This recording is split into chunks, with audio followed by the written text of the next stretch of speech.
from the king.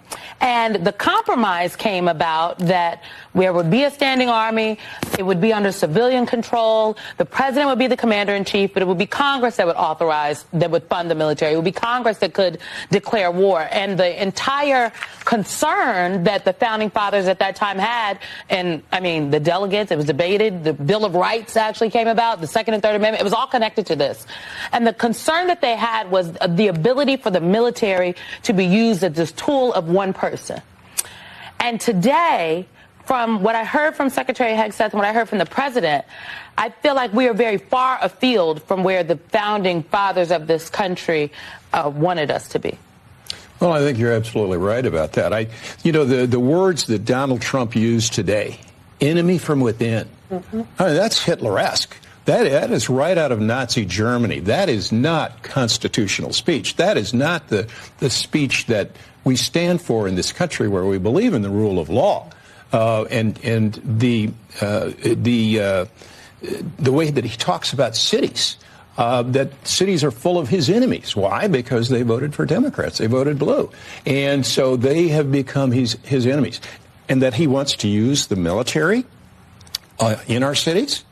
The military is designed, and our mission is to, excuse me for saying you know, after 36 years, I still are. I think you're entitled to own it. But, you know, after the military is to protect our nation. The military is not to police our nation. And his misuse of the military breaches the very trust that the military has in our civilian leadership.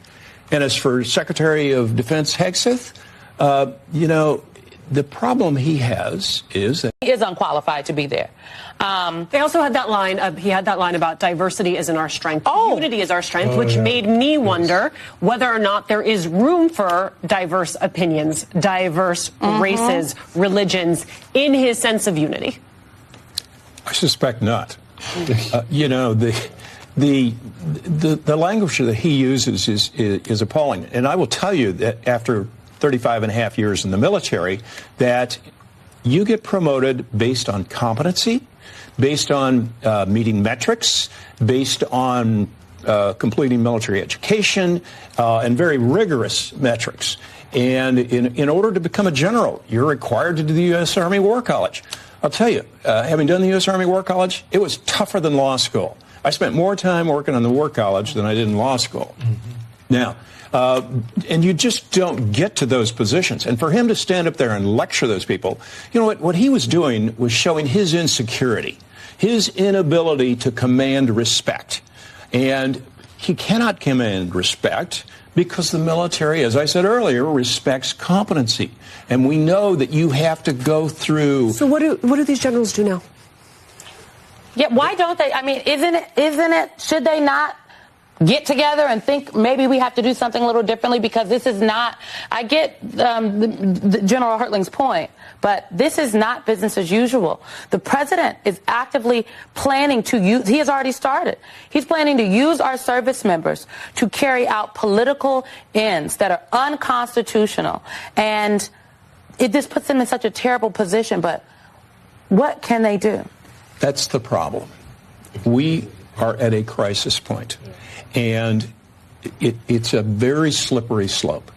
If the military starts to disobey orders, starts to assert control, then we have lost our democracy. And we cannot do that.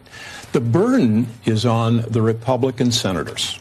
The burden is on the Congress to take its constitutionally mandated authorities and do them. It is not up to the military to determine who the civilian government is. It's up to the civilian government to control the military. If we breach that, then we're on the way to a third world status. And it's like I said at the beginning, it's a very, very fine line in that relationship. The founding fathers, which clearly is something Republicans have lost sight of, we're very, very clear about that, Simone. Very clear. Lieutenant General Mark Hertling, he's the former commanding general of U.S. Army Europe and the